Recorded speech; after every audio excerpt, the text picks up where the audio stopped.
مولاي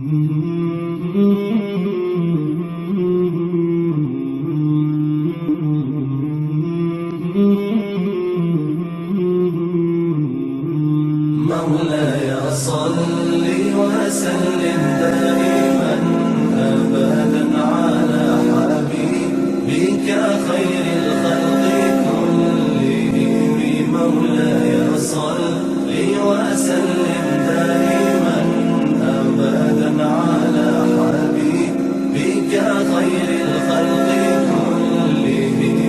محمد سيد الكونين والثقلين، محمد سيد الكونين والثقلين والفريقين من عرب ومن عجم. مولاي صل وسلم دائما أبدا على حبيبك خير الخلق كلهم. مولاي صل وسلم دائما أبدا على حبيبك خير الخلق كلهم.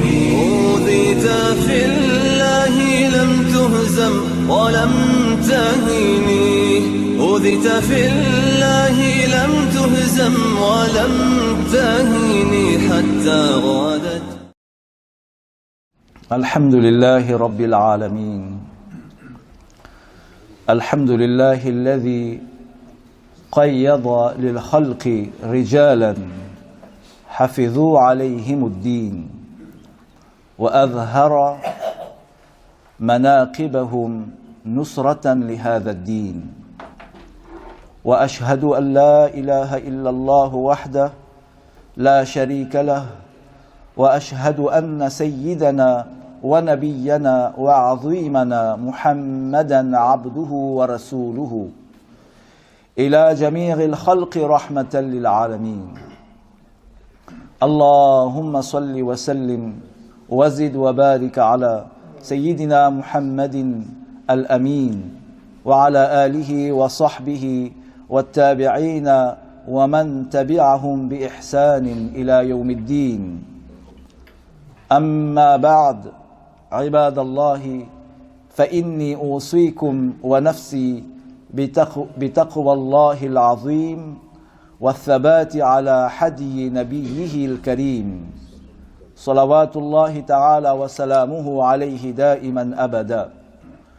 يقول الله تعالى: من المؤمنين رجال صدقوا ما عاهدوا الله عليه فمنهم من قضى نحبه ومنهم من ينتظر وما بدلوا تبديلا. صدق الله العظيم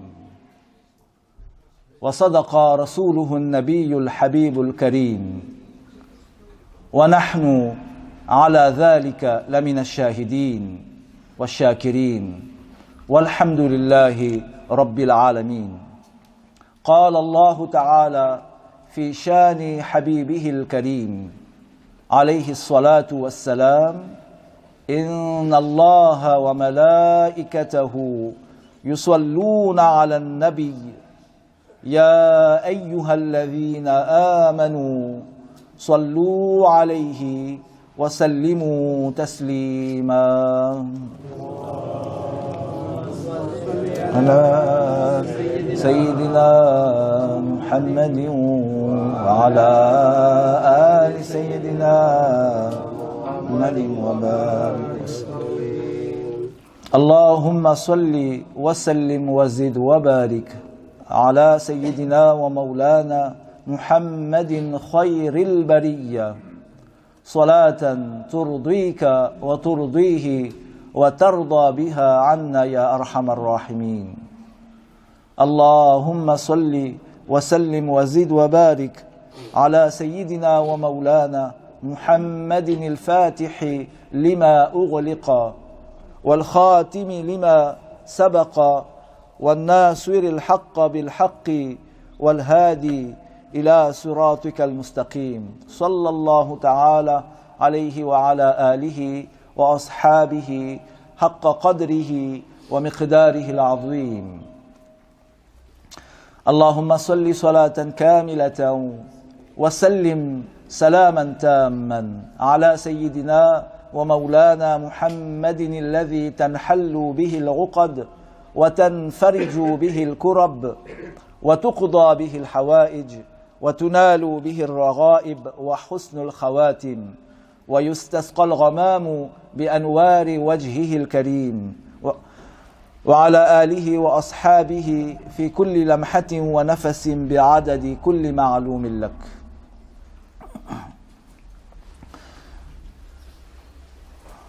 السلام عليكم ورحمة الله تعالى وبركاته. بسم الله الرحمن الرحيم. Allah, par le nom je commence, c'est lui qui accorde sa miséricorde à toutes les créatures dans le bas monde, mais aux seuls croyants dans l'au-delà. C'est lui qui accorde beaucoup de miséricorde aux croyants. Alhamdulillahi Rabbil Alamin. Louange à Allah, le Seigneur du monde. Wassalatu wassalamu ala Sayyidina Muhammadir Rasulillah. Sallallahu ta'ala alayhi wa sallam. Que l'honneur et l'élévation en degré soient accordés à notre maître Muhammad alayhi salam, le messager de Allah, ainsi que la préservation de sa communauté, de ce que le prophète alayhi salam craint pour elle. Et la louange est à Allah, le Seigneur du monde. La louange est à Allah qui accorde aux créatures des hommes qui préservent de leur religion et qui a fait que leur conduite mémorable soit un soutien pour cette religion. Je témoigne qu'il n'est de Dieu que Allah, qu'il est le Dieu unique et qu'il n'a pas d'associé. Et je témoigne que notre maître, notre prophète Muhammad, sallallahu alayhi wa sallam, est son esclave et son envoyé à toutes les créatures en tant que miséricorde pour le monde. Ô Allah, honore et élève davantage en degré notre maître Muhammad, sallallahu alayhi wa sallam, l'honnête, ainsi que sa famille, ses compagnons et leurs successeurs, et ceux qui les ont suivis correctement jusqu'au jour du jugement. Esclaves de Allah, je vous recommande ainsi qu'à moi-même de faire preuve de piété à l'égard de Allah Ta'ala al-Azim et de persévérer sur la guidée de son prophète honoré, sallallahu alayhi wa sallam. Allah Ta'ala dit dans Al-Qur'an: Min al-mu'minina rijalun صدقوا ما عاهدوا الله عليه فمنهم من قضى نحبه ومنهم من ينتظر وما بدلوا تبديلا. Dans la sourate Al-Ahzab, le 23e verset. Ce qui signifie, il y a parmi les croyants des hommes qui ont respecté. Il y a parmi les croyants des hommes qui ont respecté les engagements qu'ils ont pris à l'égard de Allah Ta'ala. Parmi eux, il y a ceux qui ont terminé leur vie et d'autres pas encore. Et ils n'ont pas changé leur engagement. Le meilleur des hommes, le meilleur homme de cette communauté, après son prophète, après le prophète Sayyiduna Muhammad, sallallahu alayhi wa sallam, sont les 4 califes bien guidés, Khulafa ur-Rashidin. Et parmi eux, à l'unanimité de l'Ummah, après le prophète Sayyiduna Muhammad, sallallahu alayhi wa sallam, c'est Sayyiduna Abu Bakr, Siddiq radiyallahu ta'ala anhu, qui est le meilleur des hommes. Et puis, Omar, Othman et Ali radiyallahu anhum. Comme vous le savez tous, la durée de leur califat fut environ 30 ans. Et aujourd'hui, nous allons parler aujourd'hui de Sayyiduna Omar ibn al-Khattab, radiyallahu anhu, le deuxième calife bien guidé, le meilleur de cette communauté après son prophète, sallallahu alayhi wa sallam, et Abu Bakr, radiyallahu anhu. Que Allah subhanahu wa ta'ala l'agrée. Son califat dura 10 ans et 6 mois environ. Il fut investi du califat après le décès de Sayyiduna Abu Bakr, radiyallahu anhu, as-Siddiq. Et en l'an 13 de l'Hégire, tranché entre le vrai et le faux. Soit ça doit être parmi les caractéristiques d'un musulman. Un musulman, c'est celui qui tranche entre la vérité et fausseté. Rasulullah sallallahu alayhi wa sallam a dit: Inna Allah ja'ala al-haqqa ala lisani Omar wa qalbihi. Ce qui signifie Allah Ta'ala a fait que la vérité soit sur la bouche de Omar et dans son cœur. Radiyallahu anhu. À la lumière de cette parole bénie, parole prophétique, la parole de Rasulullah sallallahu alayhi wa sallam comme guidance pour nous, pour son umma, nous montre aussi que chaque individu de la communauté musulmane doit avoir la vérité sur la langue et dans son cœur. Pas autre que ça. Un musulman ne peut pas être un menteur. Ça ne forme pas partie de caractéristiques d'un musulman. Et c'est le prophète Sayyidina Muhammad sallallahu alayhi wa sallam qui l'a dit, qu'un musulman ne peut pas mentir. Le hadith que je vous ai cité, Inna Allah ja'ala al-haqqa ala lisani Omar wa qalbihi, est rapporté par l'imam At-Tirmizi dans ses sunan. Et Sayyidina Omar radiyallahu anhu, il est né 13 ans après l'année de l'éléphant, Amul Fil. Il est entré en islam après qu'il soit entré 40 hommes et 11 dames. Il est grand de taille, comme s'il était sur une monture. Il était chauve, il avait la peau de couleur blanche avec un teint rosé. Sa barbe était fournie, mais ses favoris ne l'étaient pas. Il était modeste, ascète, il craignait Allah Ta'ala et se suffisait de peu. Sayyidina Omar radiyallahu anhu fut investi du califat par recommandation de Sayyiduna Abu Bakr as-Siddiq radiyallahu anhu. Et tous les deux, il s'acquitta du califat avec véracité, équité, justice, bonne gestion et bonne stratégie. Il ne craignait pour l'agrément de Allah Ta'ala le blâme de personne. Malgré sa fermeté, il était modeste. On rapporte qu'il apportait lui-même la farine et le blé sur son dos chez les orphelins.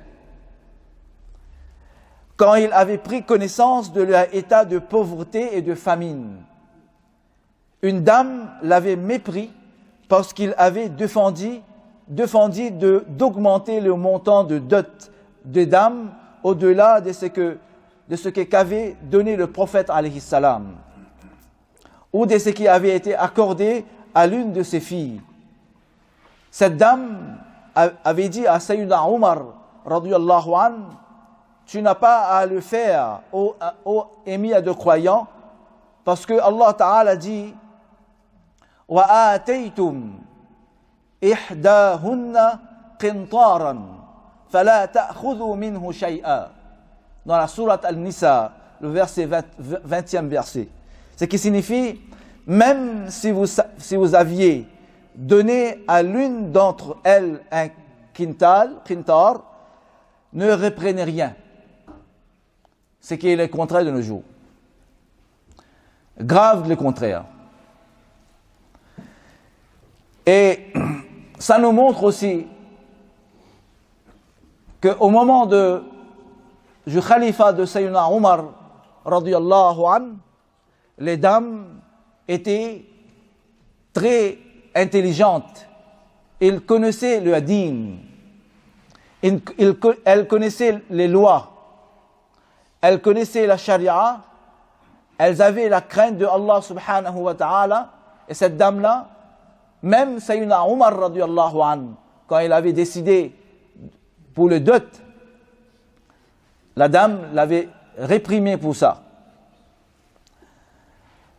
Et ce qui est il est un devoir pour nous, dans l'époque que nous vivons, l'époque de fitna, de enseigner les dames la loi de la charia, les lois. Notre maître, Sayyidina Omar, radiyallahu anhu, est alors revenu sur la chair, le mimbar, et il avait indiqué aux gens son erreur et qu'il revenait sur ce qu'il avait dit, et il avait ajouté, une dame a dit vrai, et Omar, radiyallahu anhu, s'est trompé. Ça, c'était le tawadu, modestie de Sayyidina Omar, radiyallahu anhu. Il était humble, malgré qu'il était le khalifa. De nos jours, même si nous faisons de fautes, même de fautes graves, on a toujours raison. On ne va pas céder, on ne va pas accepter. On n'accepte pas. Ça, c'est fait parce que il y a l'ignorance qui nous a envahis et l'ostentation.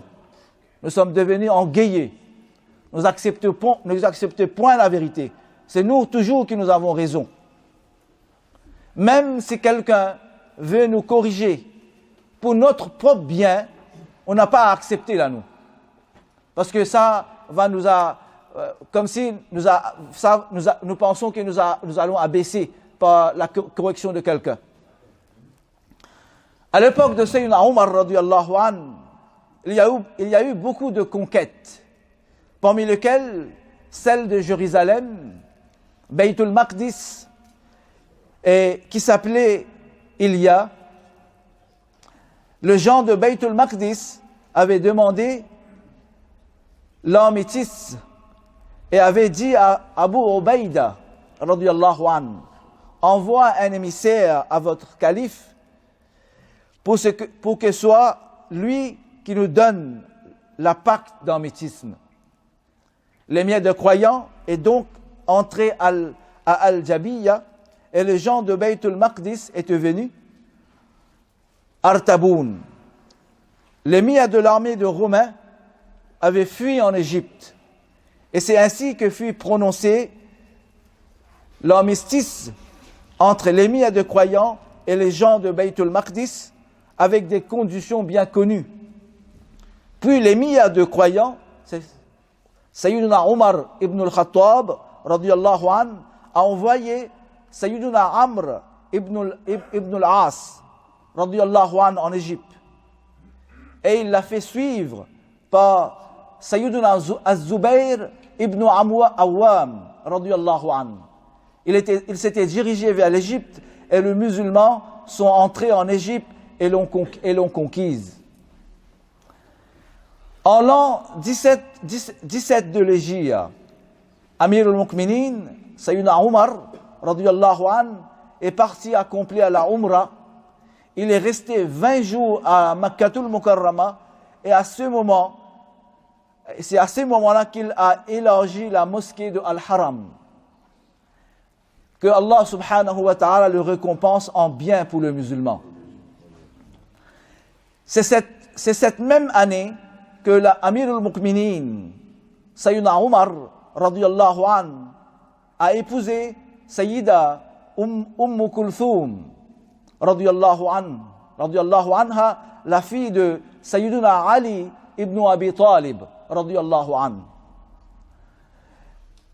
Et Sayyidina Ali, radiyallahu an, avait envoyé sa fille, Kulthum, pour une affaire, c'est Sayyidina Omar, radiyallahu an, puis il lui avait demandé si elle lui avait plu pour qu'il lui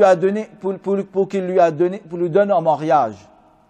Sayyidina Omar, radiyallahu an, avait accepté, et ceci indique l'extrême relation fraternelle, l'extrême amour pour Sayyidina Ali, que Sayyidina Ali, radiyallahu an, portait pour Sayyidina Omar, radiyallahu an.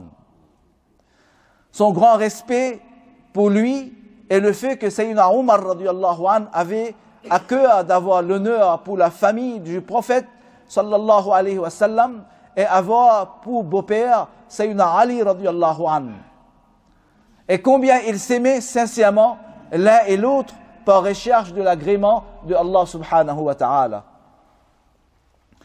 En l'an 18 de l'Hégire, il y avait eu une extrême famine à Médine, à Madina al-Munawwara et ses alentours. Le vent ramenait le sable comme de la cendre. C'est pour cela que cette année fut appelée l'année de la cendre.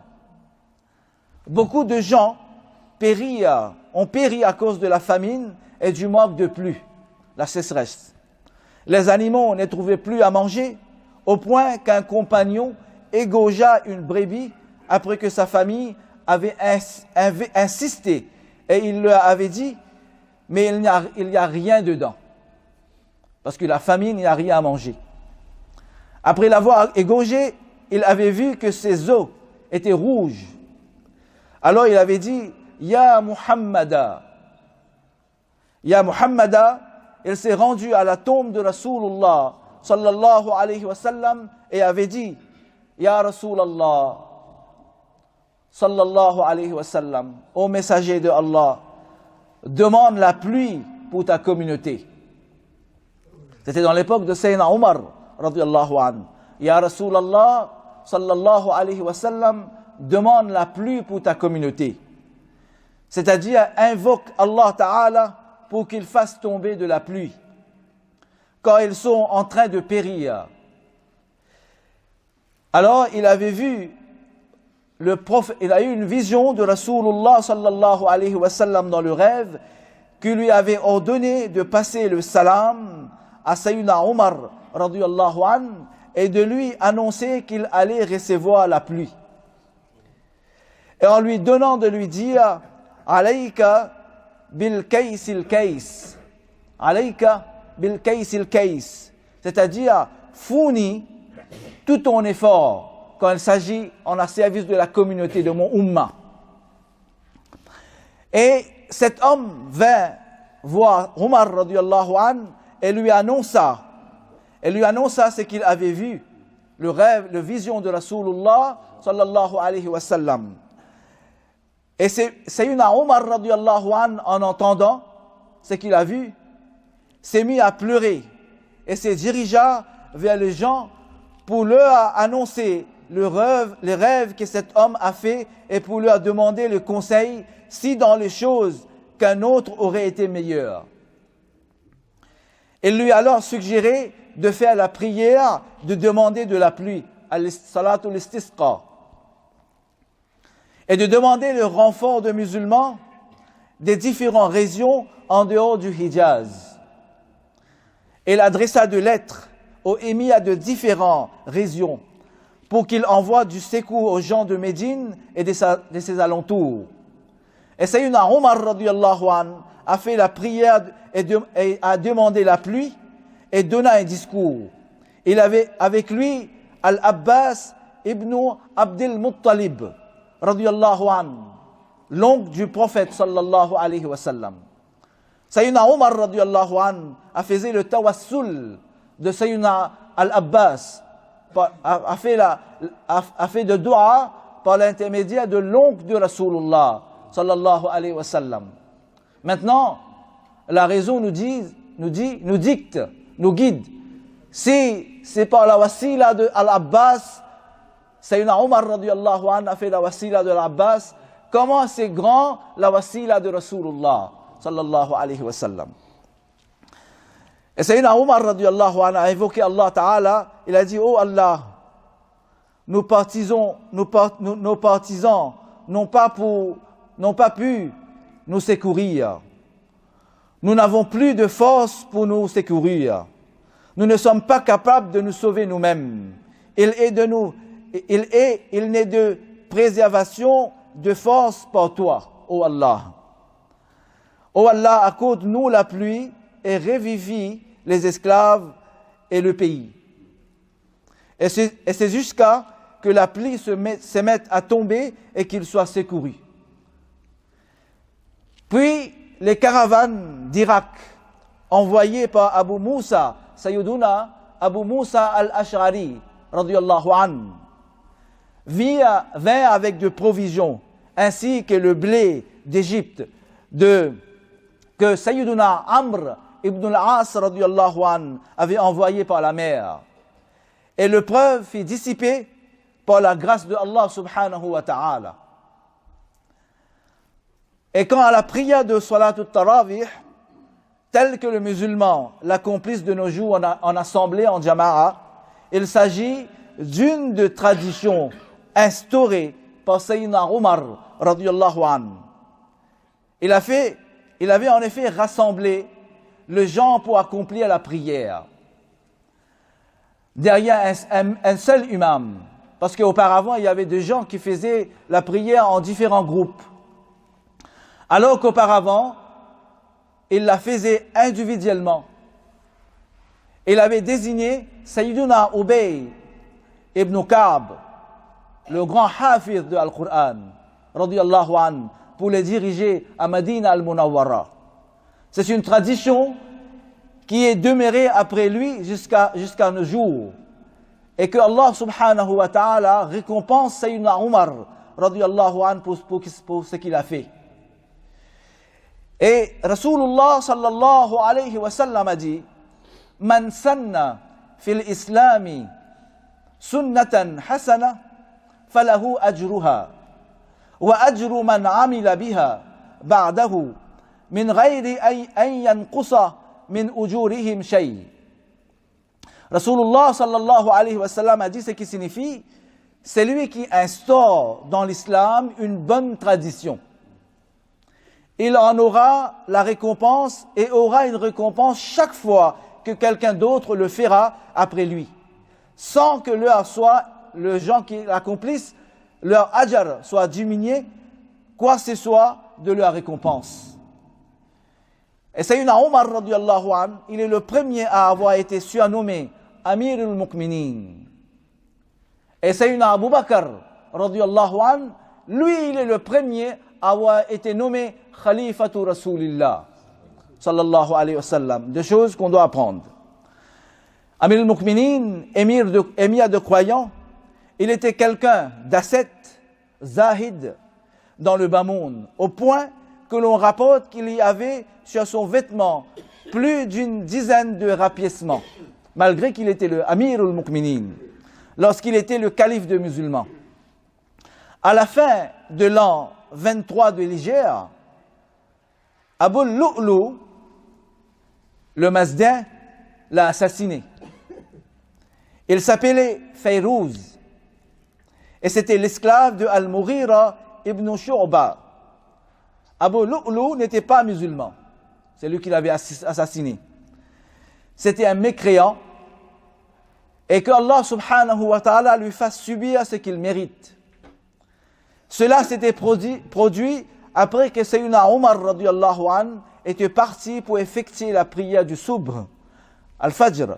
Alors que le rang était aligné, Abu Lu'lu, le fourbe, il est entré, il est passé entre le rang avec la main un poignard empoisonné à 2 pointes et il lui a planté plusieurs coups dans une sous le nombril qu'il fit la cause de son décès, de son shahada, de Sayyidina Omar radiyallahu anhu. Parmi les compagnons, certains également furent touchés et certains d'autres ont eu mourir par cette attaque. Puis, Abu Lu'lu, le maudit, se planta le couteau et il se suicidait lui-même. Quelques jours plus tard, Sayyidina Omar radiyallahu anhu décéda à l'âge de 63 ans. Comme Sayyidina Abu Bakr radiyallahu anhu, qui a quitté cette bas monde à l'âge de 63 ans. Et comme Rasulullah sallallahu alayhi wa sallam, qui a quitté physiquement cette bas monde à l'âge de 63 ans. Et il fut enterré dans la chambre de Sayyida Aïcha radiyallahu anha, Ummul Mu'minin. Après, auprès de Rasulullah sallallahu alayhi wa sallam et de Sayyiduna Abu Bakr as-Siddiq radiyallahu anhu. Et que Allah subhanahu wa ta'ala fasse miséricorde à Sayyiduna Omar radiyallahu anhu, Ibn al-Khattab, et qu'il l'agrée, et que Allah subhanahu wa ta'ala les récompense du bien dont il a rétribué la communauté de Rasulullah sallallahu alayhi wa sallam. Ça c'était Sayyiduna Omar radiyallahu anhu, mes frères. Ses qualités, ses caractéristiques. Beaucoup de leçons à retenir dans la vie de Sayyidina Omar radiyallahu anhu. C'est pourquoi il est extrêmement important de lire la biographie de ces nobles sahaba radiyallahu anhu, afin que nous puissions inspirer de ces gens. Que Allah subhanahu wa ta'ala et son prophète Sayyidina Muhammad sallallahu alayhi wa sallam, tous les deux se sont satisfaits de Sayyidina Omar radiyallahu anhu. Son taqwa, sa piété était si fort, si élevé, que Shaitan ne prenait pas le chemin que Sayyidina Omar radiyallahu anhu empruntait. Et nous qui parlons de Sayyidina Omar radiyallahu anhu, de nos jours,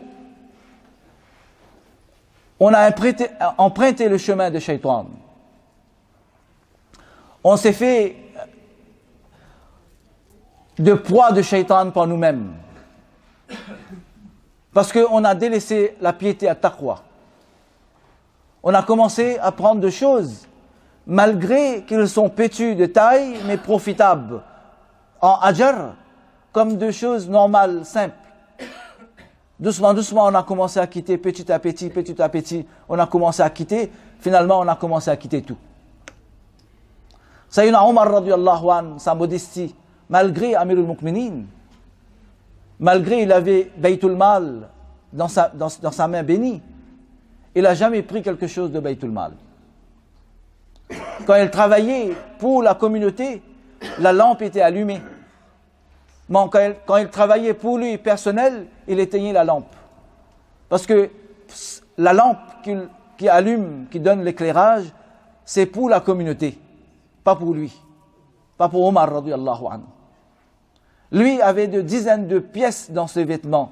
Alors nous, qui nous avons de belles habits, alhamdulillah, nous n'avons pas de vêtements rapiécés, on ne peut pas mettre de vêtements rapiécés. Lui, Sayyidina Omar radiyallahu anhu, les gens le craignaient par sa dureté, sa sévérité, qu'une dame, quand il a fait quelque chose, malgré qu'il était Amirul Mu'minin, quand la dame l'avait réprimé, l'avait corrigé, il a affirmé que cette dame l'a corrigé, il est monté sur le mimbar dans la masjid al-Nabawi, il l'a dit ouvertement, publiquement, que je fais une erreur, une dame m'a corrigé, sans avoir honte. Parce que ça nous montre que Sayyidina Omar radiyallahu anhu, il n'avait pas l'orgueil dans son cœur. Parce que Rasulullah sallallahu alayhi wa sallam a dit Inna Allah ja'ala al-haqqa ala lisani Omar wa qalbihi. Que Allah subhanahu wa ta'ala a fait que la vérité, al-haqq, soit sur la langue, la bouche de Sayyidina Omar et dans son cœur. Nous, de nos jours, La langue dit quelque chose, notre cœur les contredit. La langue dit quelque chose, le cœur réfute. Il n'y a pas de conformité entre le parole que nous proférons et le cœur, ce qu'il dit. C'est pourquoi que, et Sayyidina Omar radiyallahu anhu, c'était sa taqwa. Lui qui était humble. Et Rasulullah sallallahu alayhi wa sallam, il dit, Man tawada'a lillahi faqad rafa'ahu Allah. C'est lui qui a montré de humilité, de compassion à l'égard de Allah subhanahu wa ta'ala. Allah l'élève en degré. Nous ne sommes pas prêts à nous courber. Et vous savez pourquoi? Ça commence par moi-même d'abord. Le prosternation que nous faisons, le sujoud que nous faisons, il n'y a pas de poids dedans. Nous sommes en train de prosterner, oui. Nous sommes en train de dire Subhan Rabbiyal A'la, mais les restes n'ont pas, le cœur, l'esprit, l'âme n'a pas prosterné. C'est seulement le corps, le mouvement physique qu'on a fait. Alors, ceux qui ont prosterné avec cœur et âme, simahum fi wujuhihim min athari sujud. Il y a le nour qui éclaire leur front par le trace de sujud. C'était le sahaba de Rasulullah sallallahu alayhi wa sallam. Nous sommes dans le sujud, on est en train de dire Subhan Rabbiyal A'la, mais l'esprit n'est pas là, on est en train de voyager. On est en train de faire de l'imagination. On ne peut pas nous contrôler. Et Sayyidina Omar radiyallahu anhu, en lisant la vie de Sayyidina Omar, il y a plein de choses à nous faire inspirer. Que ce soit la piété qu'il avait, sa modestie, son ascète. Il était zahid. Son cœur n'était pas attaché avec dunya. Il était zahid. Il œuvrait de toute ses forces. Il a investi lui-même en général jusqu'à la fin de son mandat comme khalifa dans le service de la communauté de Rasulullah sallallahu alayhi wa sallam. Et nous qui avons cette responsabilité de continuer le travail qui a été fait, parcouru par ces grands personnages, nous sommes envahis par la paresse parce qu'il y a des choses que nous disons nous-mêmes que ça ne nous concerne pas. Par exemple, je vous donne l'exemple, c'est courant. Si on a pris, si quelqu'un, peu importe, a pris des responsabilités, comme l'exemple, la masjid, l'association, peu importe, socioculturelle, pour œuvrer dans la bonne voie, pour œuvrer dans l'islam, pour faire de bonnes choses, pour construire dans l'akhira. Alors il y a des gens, notre façon de penser c'est comme ça. Parce que nous ne sommes pas responsables, alors on va dire, laisse-le, c'est eux qui ont voulu être responsables. Laisse-le démerder de leur affaire. C'est eux qui ont voulu être responsables. Alors, c'est pas ça. C'est pas ça que l'islam nous a enseigné. L'islam nous a enseigné de venir épauler nos frères musulmans. Épauler dans la droiture, dans la bonne voie, dans le progrès, que ce soit matériel et que ce soit spirituel, progresser dans la dunya et spirituellement pour récolter dans l'au-delà. Parce que nous sommes, en tant que musulmans, condamnés à travailler pour l'au-delà.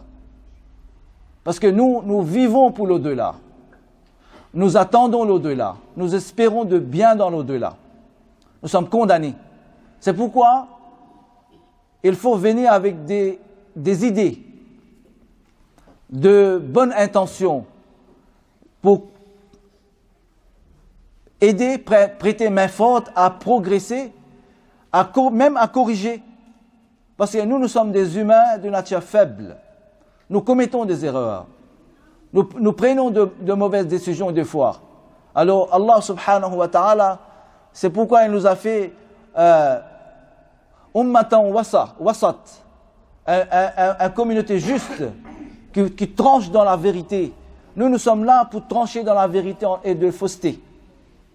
Il ne faut pas, quand on a l'occasion de venir en aide à de frères musulmans qui se sont proposés eux-mêmes pour venir de l'avant, pour faire avancer une société, une association, ou peu importe quel projet. C'est notre devoir de venir à l'arrière de leur dos, de le pousser plus pour que, épauler, pour qu'il arrive à faire ses projets pour l'au-delà. Et pour nous-mêmes. Mais il ne faut pas avoir de pensée de dire que eux, s'ils vont faire ça, c'est-à-dire c'est eux qui seront gagnants, nous serons perdants. Il ne faut pas avoir cette idée que chaque fois que quelqu'un il fait des choses, malgré qu'il est bon, on a des critiques à faire, nous. Parce que ce n'est pas nous qui l'ont fait. Si c'était nous, ce serait parfait. Et ça, c'est ça notre façon de penser de nos jours. C'est pourquoi, moi je vous invite à venir méditer dans la maison de Allah subhanahu wa ta'ala. De venir méditer dans la maison de Allah subhanahu wa ta'ala. La mosquée, il est ouvert à vous. Entre le prière de Maghrib et Isha, de faire tilawatul Qur'an, de faire de dhikr, de casser la rouille qu'il y a dans le cœur, la dureté qu'il a envahi notre cœur, la noirté qu'il a noirci notre cœur, avec le dhikrullah, de s'asseoir dans la mosquée, c'est ibadah, de faire de tasbih, de tahmid, de tahlil, de tamjid, de faire tilawatul Qur'an, d'essayer d'inciter vous-même à apprendre à l'apprentissage de ad-din. Nous avons délaissé la maison de Allah subhanahu wa ta'ala. C'est pourquoi de nos jours dans notre maison que nous avons construit pour cette dunya et que nous allons quitter. Il n'y a pas de la paix dans la maison. Il n'y a pas de sérénité. Il n'y a pas de tranquillité. Il n'y a pas d'apaisement de cœur. Il n'y a pas de conformité entre la famille. Il y a de querelles, il y a de discussions, il y a tout. C'est parce que on a cessé de passer notre temps dans la maison de Allah subhanahu wa ta'ala. On s'est engagé à faire des choses qui sont pas profitables pour nous dans la dunya, qui sont pas profitables pour nous dans notre qabr. On est engagé à faire des choses qui va éloigner la lumière de notre qabr. Notre qabr seront noirs et les tilawatul Qur'an, dhikrullah, l'apprentissage de ad-din, le tasbih, de s'asseoir dans l'assemblée de ilm, de s'asseoir dans la mosquée pour faire ibadah, de faire khidmat de la mosquée, d'aider les gens qui sont en train de faire le khidmat de la mosquée. Ça, ce sont des lumières, de nour qui illumineront notre qabr, incha'Allah. Mais Allah subhanahu wa ta'ala nous a donné l'intelligence de réfléchir entre le bien et le mal. Il a envoyé le prophète Sayyidina Muhammad sallallahu alayhi wa sallam pour nous guider vers le bien, pour nous montrer le droit chemin. Mais nous avons délaissé l'enseignement de Rasulullah sallallahu alayhi wa sallam.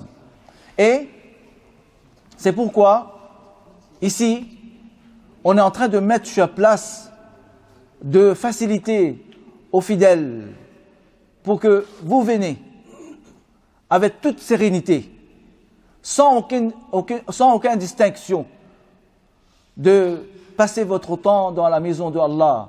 Et croyez-moi, c'est lui qui a rempli la maison de Allah subhanahu wa ta'ala avec de bonnes intentions. Allah subhanahu wa ta'ala va sans doute le récompenser. Mais Allah ta'ala va remplir sa maison avec beaucoup de baraka, avec beaucoup de rahma, avec beaucoup de sérénité. Les enfants vont commencer à obéir aux parents. L'épouse va commencer à obéir à son mari.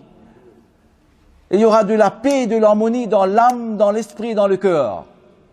Et quand la rahma, as-sakina va descendre dans le cœur, dans la maison. Et vous, les gens de la maison, vont insister à eux-mêmes d'aller de l'avant dans le zikr de Allah. C'est de cette manière qu'on va nous détacher de ad-dunya. De ad-dunya, nous n'allons pas passer le temps en regardant la télé, ou sur Facebook, ou sur Twitter, ou d'autres choses, ou de jouer informatique, passer le temps, soi-disant on est en train de casser le stress. C'est faux tout ça, il n'y a pas de stress pour casser. Allah Ta'ala, il a dit, Ala bi dhikrillahi tatma'innul qulub. Point. C'est par le dhikr de Allah que la sakina descend dans le cœur, l'apaisement de cœur, et puis toutes les angoisses, les stress, ça s'en va. C'est ça que nous invitons, surtout nos frères de l'association mauricienne, de venir avec vos enfants, parce que c'est une responsabilité très lourde quand il s'agit de la responsabilité. Ce n'est pas seulement de dire de responsabilité. Allah Ta'ala, il a dit, Ya ayyuhalladhina amanu qu anfusakum wa ahlikum nara. Ô vous le croyant, ô vous le ahlul iman, protégez vous-même, éloignez vous-même du fait de l'enfer. Ainsi, wa ahlikum, parce que vous êtes responsable de votre famille. Et vous allez être questionné de cette responsabilité.